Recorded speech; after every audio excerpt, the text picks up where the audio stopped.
Estamos no ar, que maravilha! Quadro novo começando, mas antes você está disposto ou está disposta hoje? Pois põe-se, meu bem, porque está começando mais um ambiente, a sua fonte de informação, inspiração, discussão e agora fofocas sobre tudo que envolve o meio ambiente e atualidades que moldam e mudam o nosso planeta. Vamos juntas, juntos, juntes, mesmo que o Lula não tenha sancionado esse tipo de linguagem? Simbora, meu amor! Neste episódio, a gente vai inaugurar o nosso quadro maravilhoso, novo, que na verdade de novo não tem nada. Eu apenas tirei dos episódios normais que eu já fazia, que era o episódio, quer dizer, o quadro História de um pesquisador ou de uma pesquisadora de campo ou de laboratório. Então, todos os convidados que tinham contato mais perto, mais próximo com a natureza ou com o laboratório, que queria contar alguma história que aconteceu, né, uma história divertida, engraçada, um perrengue,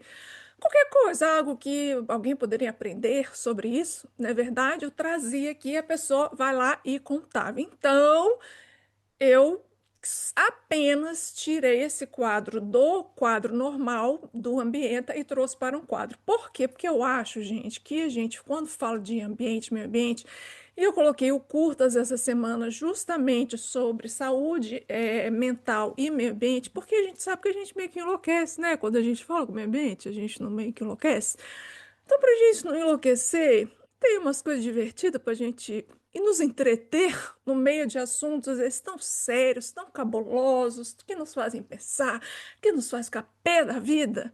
Falei, a gente merece de um relaxamento, né? De uma coisa que nos faz rir, divertido. Então, eu falei, vou tirar o quadro. Então, eu tirei o quadro História de um pesquisador de campo ou de laboratório, ou de uma pesquisadora de campo e de laboratório, e eu quis trazer para que, se você é uma pessoa de campo, de laboratório, que você tem uma história interessante, você tem um perrengue que você queira falar, que, de novo, um aprendizado que você quer contar, que você não contou para ninguém, mas que você quer compartilhar com a gente, então manda sua história. Manda, você está esperando o quê? Manda para mim, manda pra gente, deixa a gente saber dessa história mara que você tem para compartilhar.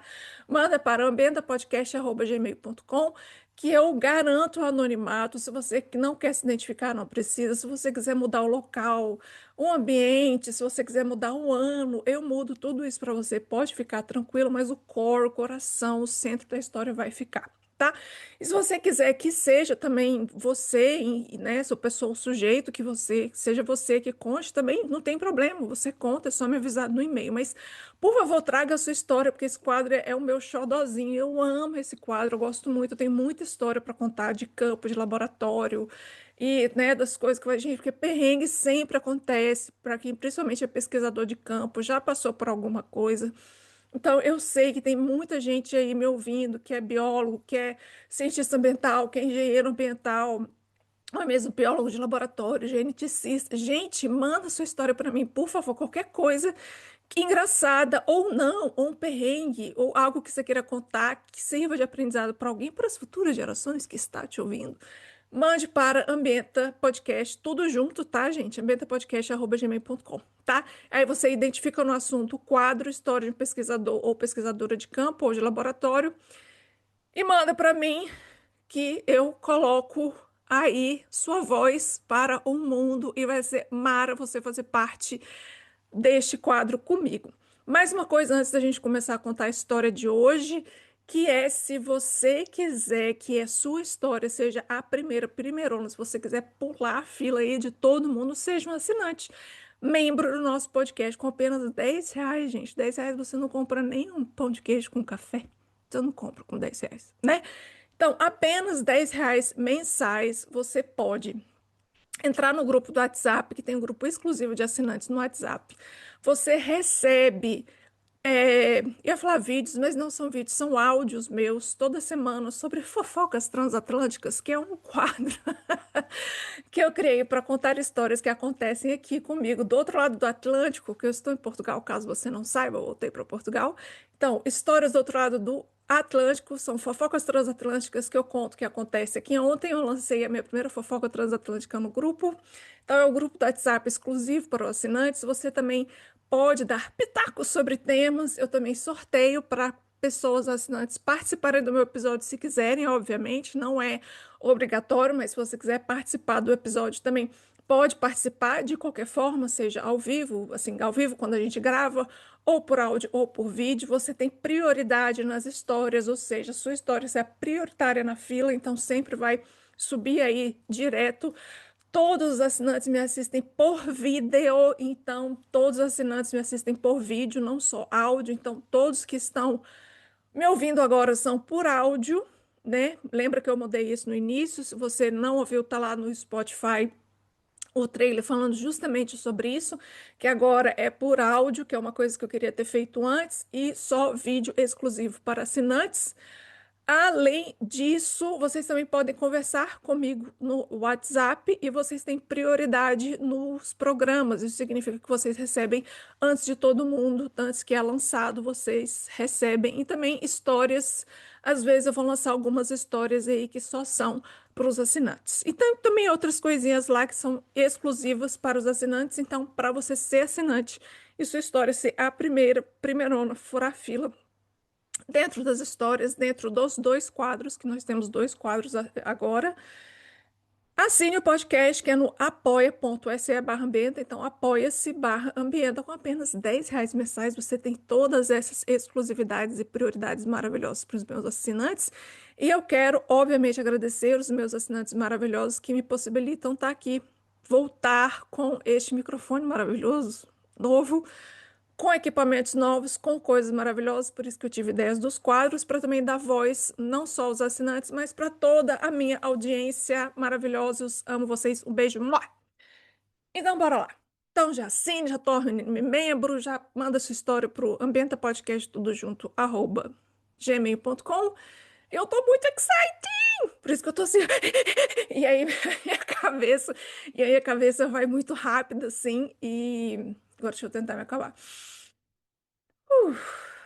Vamos de história. E a minha história, gente, é a minha história mesmo. Eu não vou nem falar assim, será que é a minha história? Será que não é? Será que é a minha história mesmo? Mas antes, quem tá me vendo por vídeo, meu nariz, eu tenho rinite alérgica e eu tô, desculpa, gente, eu tô talvez começando uma crise aí, porque muda a temperatura tá baixando aqui, meu nariz está constantemente rosa. Eu pareço aquela rena de Papai Noel, Rudolph, que tem o nariz rosa. Então, assim, mesmo que eu me maquei e tal, meu nariz continua rosa. Então é isso, tá? Aqui, meu nariz rosinha para vocês.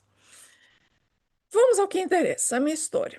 Então, nosso quadro é história de pesquisador ou laboratório, história de pesquisador de campo ou de laboratório.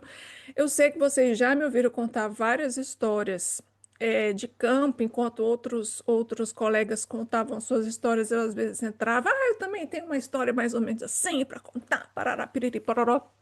Mas essa história eu acho que eu nunca contei. É uma história de laboratório, olha só, uma história de laboratório, tá?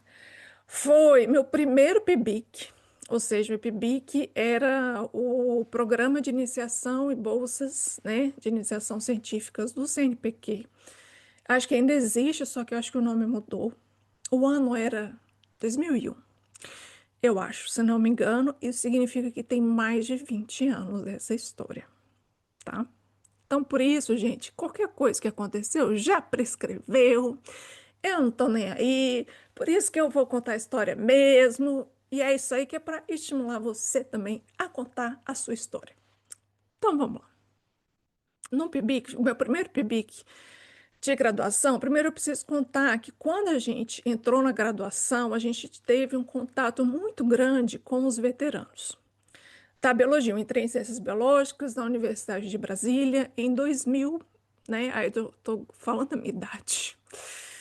Entrei no segundo semestre de 2000, entrei em agosto de 2000 e a gente teve como é que chama, gente? Um trote muito legal, muito acalorado, muito divertido, em que a gente teve contato com vários veteranos, então a gente pôde realmente ter esse primeiro contato de convívio, né? Também teve bullying, mas aqui não tem, né, gente? Forma caráter. Não, tô brincando. Mas assim, Foi um contato acalorado, assim, e foi divertido. E aí a gente já começou a fazer algumas amizades que duram até hoje, tá? Amizades de mais de 25 anos aí. E eu sou muito grata por ter entrado na biologia por causa disso. Então, isso vai importar para a história essa questão desse primeiro contato com os veteranos, ou seja, como são pessoas que já tiveram mais avançado aí é, na graduação, ou seja, tiveram um tempo mais avançado, já puderam fazer seus estágios, seus PIBICs, etc. E por que que isso é importante? Porque quando a gente entra, eles falam assim pra gente: aproveitam o máximo, façam de tudo um pouco, experimente todas as áreas da biologia, porque a biologia é grande, é muito ampla e realmente é muito ampla. Então, passe por laboratórios, por mais que você venha com uma ideia de fazer uma coisa, passe por vários laboratórios. Desde já, então, desde graduação, desde caloríssimo, já entre no laboratório, já peça para ajudar, ser voluntário, se voluntarie, né? Sempre fala assim, se voluntarie nos laboratórios, entre nos laboratórios, se voluntarie, vai, converse, fala com os professores que você está com vontade de fazer parte da pesquisa, etc. E assim a gente fez. Então, eu e um grupo de amigas, a gente já foi fazer isso. Então, assim, a gente já no primeiro semestre de graduação, então no segundo semestre de 2000, a gente já foi fazer isso. E não, a gente quer fazer parte, etc e tal, e piriri, pororó, e papapá. E foi aí que a gente entrou, eu e mais duas amigas, entramos no laboratório de. Já não lembro direito o nome, eu também não vou falar, não, tá, gente? Eu vou contar pela metade essa história. Mas foi um laboratório. E eu fui mexer. Primeiro, gente, eu procurei várias. Eu queria de genética, e depois, né, todo mundo quer genética e zoologia. Eu acabei entrando em dois, tá? Já consegui dois estágios. Então, eu já entrei logo no de comportamento animal, que foi com a professora Regina, mas esse eu não peguei PIBIC na hora, eu peguei depois. Eu só fui pegar no final da graduação. Mas eu peguei PIBIC no primeiro semestre de 2001, porque eu já era voluntária desde que eu entrei na graduação. Então, desde que eu entrei na graduação, por causa desse aviso dos veteranos e por causa da gente ir atrás, de procurar, etc., eu entrei em dois laboratórios. Um foi comportamento animal e o outro foi esse. E nesse a gente teve contato com uma professora que eu acho que não sei se tinha recém-entrado, ela ainda estava finalizando o doutorado. E ela era professora de uma disciplina lá específica. E ela estava finalizando o doutorado, não tinha finalizado o doutorado, e ela trabalhava com caramujos e caracóis. E lá fui eu trabalhei, então, e aí eu consegui o meu primeiro PIBIC, porque graças a essa minha proatividade, então, hashtag fica a dica aí, para quem é de biologia e está entrando, por exemplo, numa área que é muito ampla, como a biologia, vai fazer tudo mesmo, gente. Faz isso mesmo, sabe? Então, hashtag fica a dica aí para vocês. Então, eu entrei para esse laboratório e eu fui trabalhar com o ciclo reprodutivo e desenvolvimento dos caracóis. E no caso específico, a gente estava trabalhando, ela estava com um projeto já financiado, eu acho que pelo CNPq, por isso a possibilidade de ter bolsas de iniciação científicas para graduação, que a gente conseguiu. Ela conseguiu uma bolsa, né, que ela acabou me dando uma bolsa, mas tinha também outra amiga que conseguiu ser iniciada do CNPq, mas como voluntária, ela não recebia a bolsa. Quem recebia a bolsa era só eu. E isso é importante para uma segunda história que eu vou contar, do outro quadro que eu vou contar que tem a ver com isso. Mas, voltando a essa história. Gente, é porque essa me rendeu coisas assim. Mas eu aprendi muito e é assim que a gente aprende. Então, trabalhei com os caramujos africanos, que hoje são grandes pragas e invasoras. É uma espécie exótica e uma espécie invasora, tá? No Brasil. E no final eu falo o que aconteceu, mas eu vou contar minha história e depois vai aí para saúde pública de todos. Essa espécie se tornou praga no Brasil. O nome dela se chama Acatina fúlica, né? Depois eu vou colocar no meu Instagram. O Instagram é @ambientapodcast. Eu vou colocar a foto dele, do bichinho, tá? Para vocês Identificar, eu tenho certeza que vocês já viram eles nos jardins do Brasil inteiro, ok, gente? Ele está no Brasil inteiro. Inclusive, quando eu estava em Brasília, eu passeava com as cachorras e eu via eles nos jardins. Eu falei, olha, esse grande filho da puta. Enfim, né? Eu falei, olha lá, uma catina fólica danadinha aí. E é realmente difícil é, lidar com ele, porque ele é um bicho que ele se reproduz muito, ele tem uma estratégia K, eu acho, que ele se reproduz muito, coloca muitos ovos para que alguns sobrevivam. Então, assim, ele coloca muitos ovos. E por ele ser uma espécie exótica e invasora, ele não tem predador natural, e até hoje ele não tem predador natural. E o pior, ele vai entrando em hábitats e tomando hábitats de espécies que são naturais, né? Que tem uma espécie natural no Cerrado, chama Megalobulimos, do gênero Megalobulimos, que é um caramujo muito maior, só que é um bichão bobo, é um bobão. Só que a estratégia reprodutiva dele é bem diferente da catina fúlica. A catina fúlica é um estrategista reprodutivo que bota muitos ovos e para ver se muitos, é tipo muitos ovos mesmo, já é mais de 300 ovos, tá? Então a gente contava aí no terrário mais de 300 ovos. Então, o meu papel dentro desse projeto era justamente o quê? Era fazer a contagem dos ovos e analisar o ciclo dele pós-eclosão dos ovos, ou seja, a partir então eu contava os ovos toda vez que tinha ovos lá, assim. Como que botava os ovos? Como se reproduzia? Curiosidade de vocês, vocês adoram sexo, né? Uma história de sexo, quero reprodução. Então vamos lá, eles são hermafroditas, então eles têm uma fecundação cruzada. Então, quando tem uma fecundação cruzada, os dois botam ovos, o que é o mais desesperador ainda, porque eles têm tipo, como se fossem dois pênis, um inocula no outro e tem uma fecundação cruzada. Dava para ver isso, sim, claramente no terrário. Assim, eu falei, olha lá, bicho transa. Então, ou seja, eu fui voyeur desde sempre. Era voyeur das libelas, mas eu também era voyeur dos caramujos.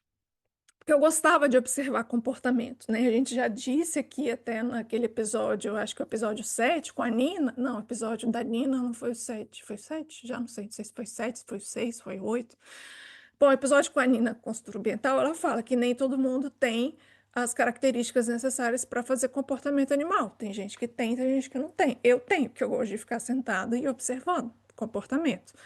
Precisa de muito tempo, ficar paciência para ir lá, ficar sentada e observando. E às vezes eu ficava lá bastante tempo medindo os bichos e contando ovos, e eu ficava observando também o comportamento dos bichos. Então, volta e meia, eu via essa fecundação cruzada. Então, eles tinham a fecundação cruzada, são dois pênis, ou hemipênis, como são espécies hermafroditas, eles tinham fecundação cruzada. Como tem fecundação cruzada, eles podem os dois, ambos, colocarem os ovos. E no caso dessa espécie, sim, eles colocavam os ovos, a gente sempre achava bastante ninho. Então, quando tinha isso, a gente achava mais de um ninho no terrário. Então, tinha um terrário grande em que tinha esses indivíduos já grandes, né? Alguns. Então, a minha função era tirar esses ninhos. Quando eu achava os ovos são bem pequenos, amarelados. Eles ficavam bem juntinhos, assim, eles cavavam, né? Colocavam os ninhos lá e depois cavavam de novo. Então tinha que, toda vez, todos os dias, a minha função era todos os dias, Carol? Todos os dias, tá? Todos os dias. Falei todos os dias? Todos os dias. Feriado, Natal, Ano Novo, férias, todos os dias eu ia lá. Eu só tirei férias um período, que é quando eu vou contar a história do quadro Fofocas Acadêmicas, tá? Que aí deu ruim. Mas enfim.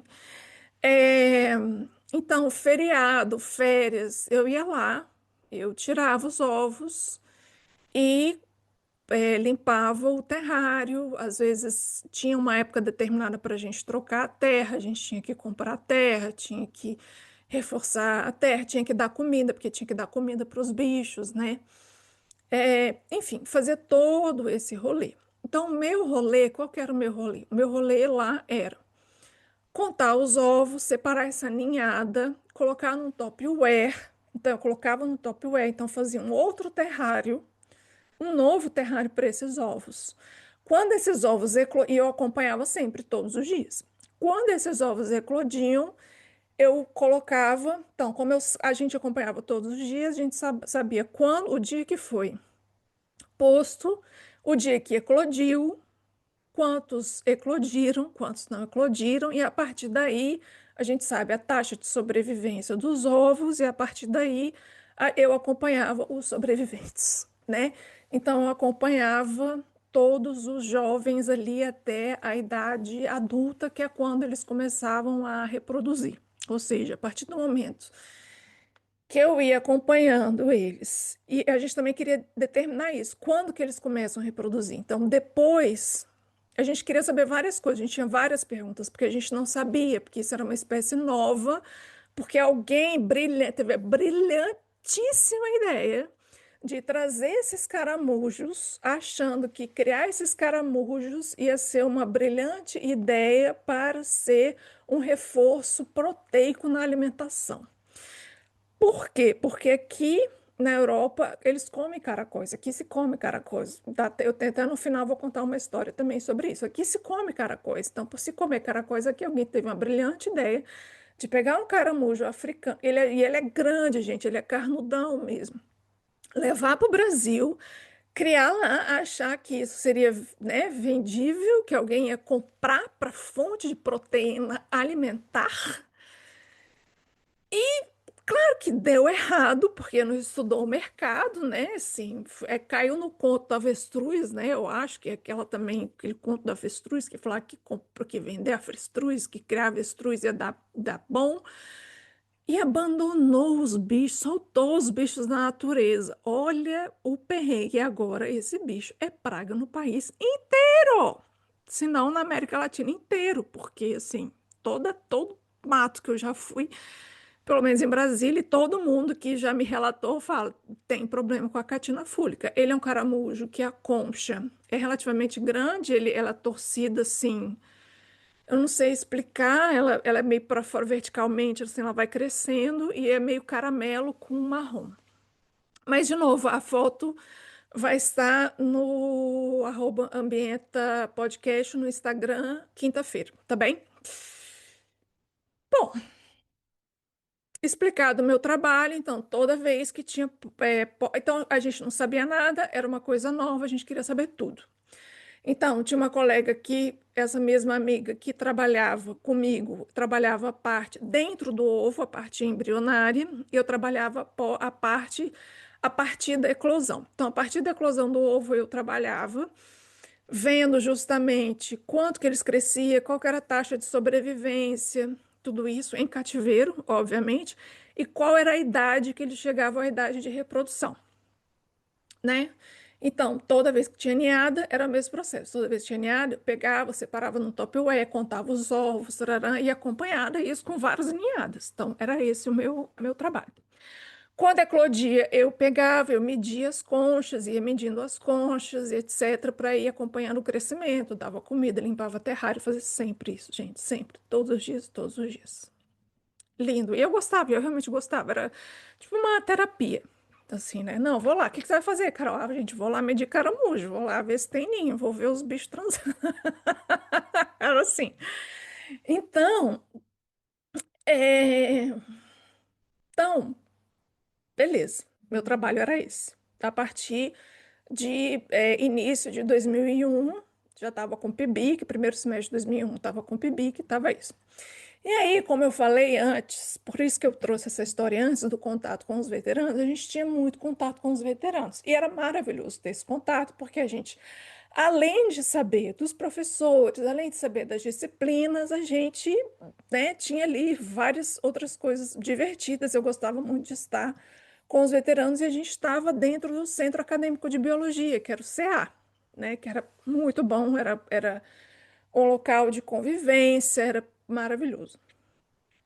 E aí teve um dia que um veterano chegou para mim e falou assim: Eu já te contei da história em que eu trabalhava também com fulano. Eu falei: Nossa, eu não sabia que você trabalhou com fulano. Eu falei: Pois é, cara, eu trabalhei com fulano, só que eu trabalhei com a espécie megalobolimus.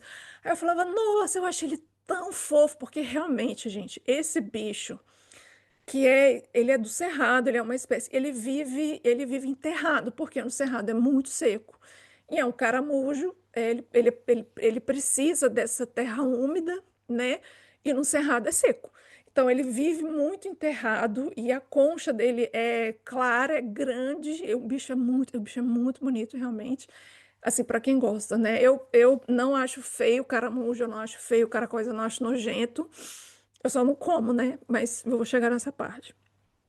Mas ele tem uma concha, o Megalobulimus, que é um gênero, né? De caramujo específico do cerrado, ele tem uma concha bem grande. Eu também vou colocar no Instagram na quinta, tá? Ele é bem grande, assim, branca, e ele é tão bonitinho porque ele tem umas barbichinhas assim, ó. Aí ele vai, quem tá me vendo, dá pra ver. Ele tem umas barbichinhas assim, e vai andando e vai mexendo essas barbichinhas.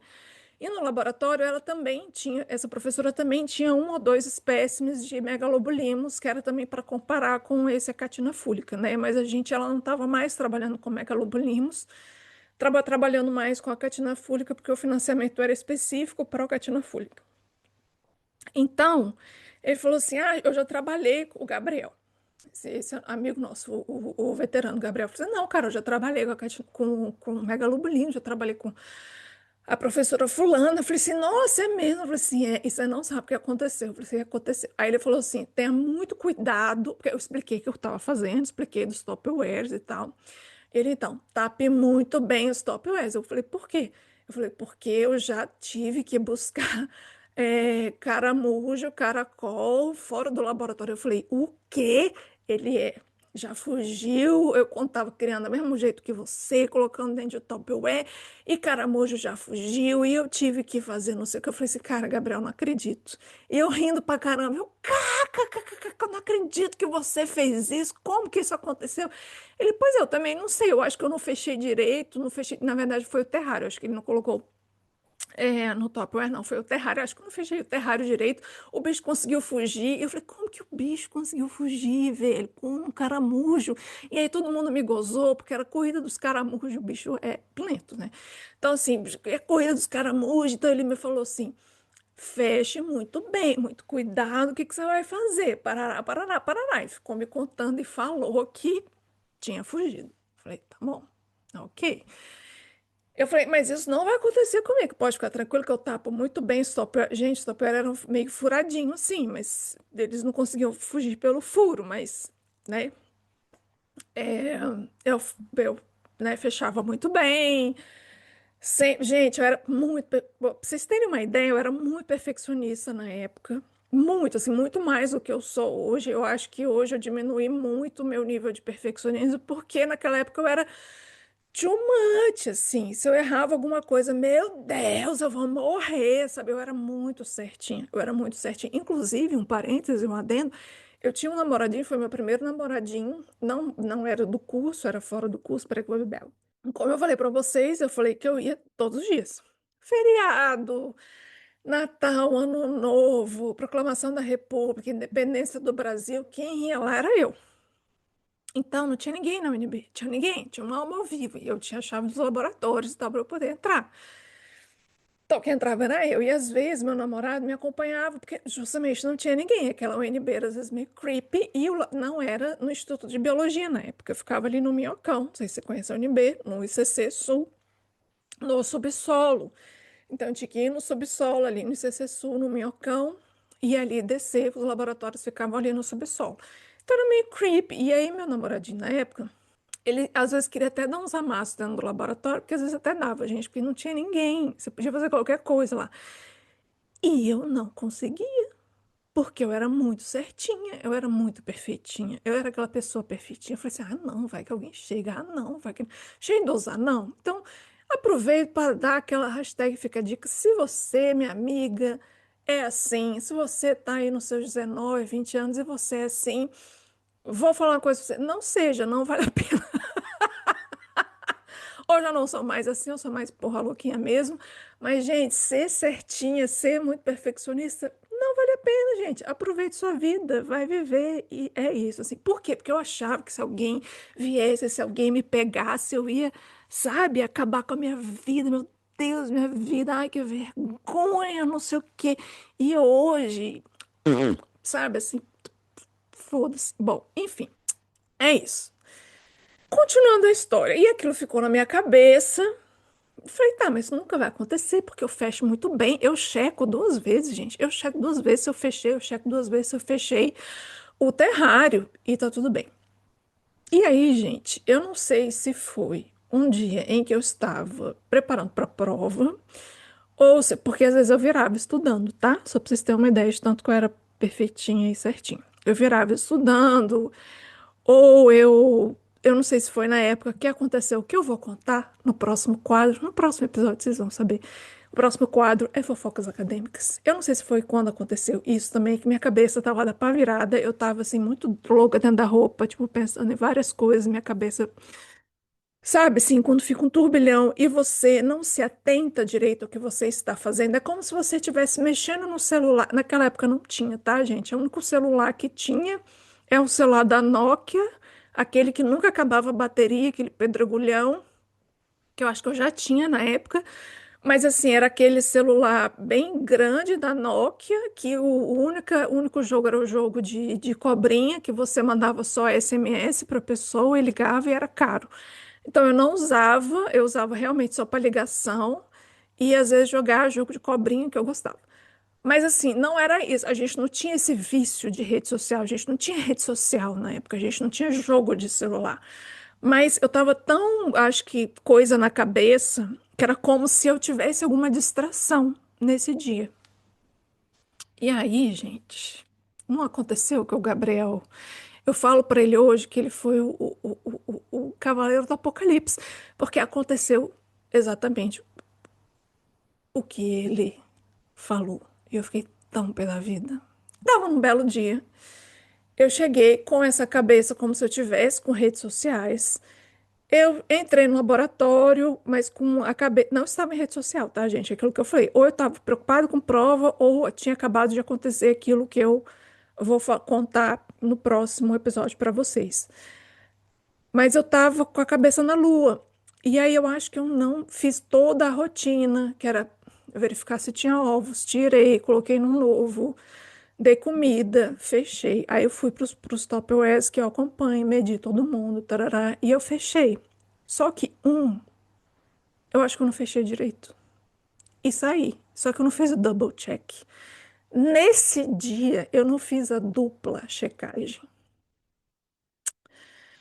Aí no dia seguinte, eu fui sair, fui resolver a vida, fui fazer o que tinha que fazer. Aí no dia seguinte, eu fui pro laboratório. Aí abri o laboratório. E aí eu preciso contar como é que é o laboratório para vocês. Era tipo a última porta, assim, do laboratório à esquerda, né? E aí à esquerda, você abria e ele era fundo, assim, tipo, ele era. A porta ficava bem no início do laboratório, então você abria e você via, assim, fundo lá no fundo. Tinha uma mesona no centro, em volta, toda em volta do laboratório. Tinha mesa e tinha coisa em cima da mesa e no fundo tinha pia. E aí, perto do vitrô, porque tinha um grande janelão que ficava bem para a parte do subsolo. Mas se você não conhece a UNB, na UNB tem dois blocos e no meio deles tem é aberto. E nesse aberto é justamente essa parte que é plantar árvore, não sei o quê, então tinha meio aberto. Que dá para ver o subsolo, então, que é onde tinha esse janelão que dava para fora. Então, encostado no fundo, próximo do janelão, tinha um armário onde eu tinha os Tupperwares com os meus bichos, né? No fundo do laboratório. Do outro lado da porta, assim, exatamente oposta à porta. Então, meus bichos ficavam lá do outro lado, assim, bem no fundo. Pra vocês entenderem, mais ou menos, tá? Eu abri a porta nesse dia e eu olhei para o chão e eu vi uns pontinhos marrom. Eu falei, gente, que ponto marrom é esse no chão? Eu falei, gente, que coisa estranha esses pontos marrom. Aí eu fechei a porta e eu fui olhar direito o que eram esses pontos. Aí botei minhas coisas na mesa e fui olhar o que eram esses pontos marrom na mesa, ou no chão. O que eram esses pontos, gente, no chão? O que vocês acham? O que vocês acham? Quem dá mais? Os meus caramujos, gente, que eu estava acompanhando. Não, maravilha. Os caramujos estavam andando pelo laboratório, eles saíram do topo. Ai, que coisa mais maravilhosa! E aí depois eu vi que tinha alguns em cima da mesa, porque tinha uma mesa que era azul, então tinha um contraste bem grande. Aí eu fui catando os que, na verdade, eu parei assim, eu falei, tá. Aí eu fui olhar a situação, aí vi uns em cima da mesa, vi outros mais no chão, vi um subindo pela mesa, abri a porta para ver se tinha lá fora. Não tinha ninguém lá fora, ninguém assim, nenhum caramujo fora. Aí eu fui justamente do outro lado do laboratório, onde tem essa estante, onde ficavam meus Tupperware, que eu fui ver qual Tupperware. Primeiro, minha preocupação é, será que mais de um Tupperware abriu? Porque se mais de um Tupperware tivesse aberto, gente, eu estaria ferrada da vida. Por quê? Porque iria embaralhar dois dados. Porque a ideia era acompanhar grupos individuais ali. Eu não podia embaralhar os grupos, porque cada grupo tinha nascido num determinado tempo, tinha sido colocado num determinado tempo, estava num determinado estágio de desenvolvimento. E eles não podiam se embaralhar. Então, gente, minha sorte era que só tinha sido um Tupperware que tinha sido aberto. Ou seja, eles só fugiram de um Tupperware, era só uma ninhada que tinha fugido. E era a segunda maior, eu acho. Eu falei, ai, cara, tomara que eu encontre essa galera. Aí lá fui eu. Eu não lembro se eu estava sozinha, se eu não estava. É, não lembro se foi dia útil, se não. Gente, eu não lembro. Isso eu não lembro. Não lembro se eu estava sozinha, se alguém me ajudou. Eu só sei que eu saí catando os bichos. Eu fui catando, fui vendo. Gente, eu já furdei o laboratório inteiro. Aí peguei, obviamente, os que eram visíveis. Isso, gente, eu tô xingando o Gabriel, que era meu veterano. Toda vez que eu achava esse Gabriel me mata, esse Gabriel me mata, que não sei o quê. E eu fui pegando. Porque pra mim, gente, ou ele cantou a pedra ou ele chamou isso que ia acontecer, sabe? Assim.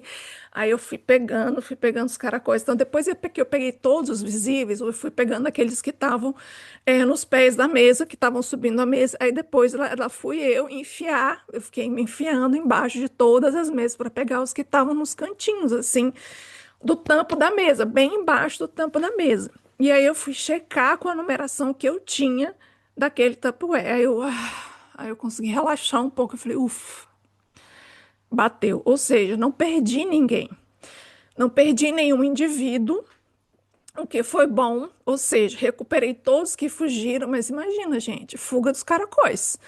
Fuga dos caracóis pelo laboratório, assim, imagina a cena, mas você imagina a cena, eu abrindo, gente, abri o laboratório e eu só vendo, assim, a cara do desespero, meu desespero, assim, eu falei, gente, meu mundo caiu, porque eu falei, acabou, eu certinha, perfeitinha, do jeito que eu era, eu falei, minha vida acabou aqui, eu vou ser enrabada pela minha orientadora, porque todos os dados foram desperdiçados até aqui, porque os caracóis estão fugindo, deve ter misturado mais de uma geração, acabou minha vida, acabou. Eu quase sentei e chorei. E aí eu falei, não, não, não, isso não está acontecendo, não está acontecendo, não está acontecendo.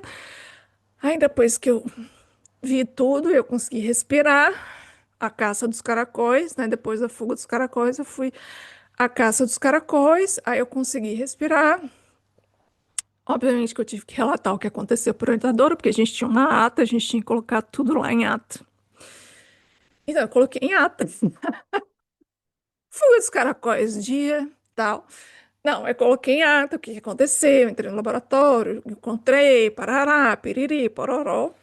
E ela falou assim, não, mas pelo menos você achou todos. Eu falei, sim, achei todos, que eu bati com o dado e realmente tinha sido isso. Então, menos mal. E aí deu tudo certo. E aí, obviamente, depois eu fui atrás do Gabriel, praticamente em esganar ele. Eu falei assim, Gabriel, você me paga, porque a culpa é sua. Se você não tivesse me falado que nada tinha acontecido, sabe, se você não tivesse falado nada, nada, oh, nunca aconteceu nada, meu estágio foi ótimo, nem o caracol fugiu, nada tinha acontecido. Mas só porque você falou, os caracóis fugindo. Aí ele riu, né? Eu falei assim, aí ele falou, tá vendo, Carol, tá vendo? Eu falei, claro, isso aconteceu porque você me falou. Porque se você não tivesse me contado, não teria acontecido. Enfim, nunca mais fugiu o caracol, tá, gente? Isso foi a única experiência. Obviamente, eu fiquei muito mais atenta, que depois eu fiquei fazendo double check. Todas as vezes, assim, eu fiquei muito mais assim, eu falei, gente, eu preciso ser mais atenta, e eu realmente fui mais atenta, né? E deu tudo certo. Então, aí consegui relaxar. E no final, consegui finalizar. O que é legal é que depois eu descobri e vi várias coisas. Eu vi canibalismo dentro, tanto dentro do terrário grande quanto dentro dos caracóis pequenos, que eles estavam se comendo. E a gente não sabia por quê, não sabia se era por questão de falta de cálcio, se não era por falta de cálcio. Enfim, levantaram várias questões, mas é isso, gente. Esse caracol é o caramujo grande africano, é o Acatina fúlica. Ele tem esse desenvolvimento de em torno de 6 meses, depois que ele eclode dos ovos, ele já se torna um adulto, ou seja, ele já começa a se reproduzir. De novo, a fecundação é cruzada, né? Tem um pênis que entra nos dois e os dois podem colocar os ovos em torno de 350 ovos por ninhada. Cerca de 50% sobrevivem, então cento e poucos, logo no primeiro mês, mas depois vai reduzindo bastante. Mas ainda assim é um ciclo curto de, de desenvolvimento, tanto do embrião, que é dentro do ovo, quanto depois, porque logo de 6 meses, gente, para atingir a fase adulta é muito rápido. Por isso que dissemina rápido. E além disso, tem esse problema de que é uma espécie invasora e exótica, que não tem predador natural, e está ocupando praga agrícola no Brasil inteiro, porque ele devasta, né, tudo, que ele é herbívoro. Além disso, ele transmite meningite, pode transmitir um tipo de meningite, então tem que ter muito cuidado com aquilo que você, principalmente se você é do Brasil, com aquilo que você consome. Então, lava bem os alimentos, que pode ter passado no caramujinho ali, deixado sua gosma. Então, na gosma pode ter uma bactéria ali, né? Ou qualquer outro tipo, outro nematóide ou alguma coisa, porque tem outro nematóide também que ele carrega, se não me engano, é, que está nesse musgo e que pode transmitir doença. Então, quais são as questões? A questão é lavar muito bem os alimentos antes de comer. Se você, como que e por que que eu não como caracol? E tem uma história interessante para contar, acabei de lembrar. Pra, isso foi na época de 2000, tá, gente? Para a gente conseguir, a gente queria ter as conchas para a gente levar, para a gente mostrar nos congressos. Desculpa, a minha orientadora naquela época queria também para levar para exposição, etc., para Embrapa, etc., para mostrar a concha. E aí tivemos, cara, que ideia errada. Tivemos a brilhante ideia de pegar alguns bichos e ferver dentro do laboratório. Então, sim, vamos ferver os bichos para a gente tirar os bichos da concha e a gente ter a concha. Ai, cara, que ideia errada. Por quê? Porque ficou um cheiro empechado, nojento. Ai, gente, eu lembro desse cheiro, eu lembro, eu tenho memória olfativa. Eu lembro desse cheiro e é muito ruim. E é muito ruim. E me dá até um negócio assim. Por quê? Porque aqui em Portugal se come caracol. E quando eu morei aqui pela primeira vez, foi em 2000, eu fui para em 2022 eu fui morar em Lisboa. Em 2022 que eu fui morar em Lisboa, eu morei próximo de um local que vendia caracol para comer, assim. Vende-se caracóis. Ai, que nojento, me dá até. Porque, e aí toda vez que eu falo vende-se caracóis, ou vejo algum lugar que vende caracóis, temos caracóis, eu lembro do cheiro que foi de ferver esses caramujos dentro do laboratório. Eu lembro do cheiro até hoje, e é muito. E é isso, assim, porque vem logo aqui para pro palato, né?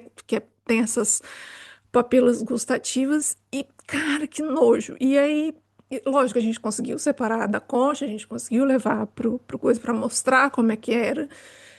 E para alertar a população, se você vê, por favor, avise, na verdade, como que se livra desses bichos, assim, é muito difícil, precisa de uma política pública, precisa de uma ação. muito grande para se livrar desses bichos, porque, como eu falei, ele coloca muitos ovos, o desenvolvimento até chegar à reprodução é muito rápido, são 6 meses. Tudo a favor do caramujo, sabe? Assim, o negócio é, cria uma cápsula, vamos voltar no tempo e botar aquelas pessoas, colocar esse caramujo no Brasil preso, sei lá, a gente prende essa galera, sei lá. Ideia errada, né? Trazer um caramujo para o Brasil achando que ia ser uma fonte de proteína, sendo que a gente no Brasil não tem essa cultura de comer caracol, não tem essa cultura de comer caramujo, né? Como aqui tem. Então, aqui é engraçado. Quando eu morei em Lisboa, então, toda vez que eu passava nesse lugar, gente, eu sentia esse gosto da fervura dos caracóis. Que eu sentia só o olfato, mas no palato a gente sente. Que agonia. Bom, enfim, essa é a minha história de pesquisadora de campo barra laboratório, que é o meu primeiro PIBIC, que foi esse, que foi muito legal, foi muito interessante acompanhar, gostava muito de acompanhar. Se você gostou ou não gostou, coloque aqui nos comentários, deixe nos comentários, mande a sua história para mim, ambienta podcast tudo junto, @gmail.com. E eu aproveito para falar que se você não é inscrito no canal, já se inscreve no canal, tanto no YouTube quanto no Spotify. A gente também está na Orelo. Já siga a gente no Instagram, @ambientapodcast, tudo junto. Siga a gente também no Spotify e no YouTube. Assine, ative o sininho para todas as vezes que tiverem novos episódios você saber. E, gente, assina o podcast, apenas 10 continhos, R$ 10 por mês, é nem um pão de queijo com café. Você assina o podcast, faz melhorias, faz com que a gente tenha melhorias aqui, você manda histórias, você pode mandar histórias e pular a fila e furar a fila das histórias. Você tem acesso a fofocas transatlânticas que eu mando para o nosso grupo do WhatsApp, você tem acesso ao grupo do WhatsApp. Você tem acesso ao vídeo. Quem assinou está aqui me vendo por vídeo. Meu nariz aqui de Rudolph. A rena de nariz rosa-vermelho. Além disso, você tem muitas mais vantagens, como dar pitaco de temas, participar do podcast e algumas coisinhas mais que você pode ver no apoia-se /ambienta, apoia.se /ambienta. Se você curtiu, compartilhe com seus amigos e suas amigas. E eu fico por aqui. Um beijo e até o próximo.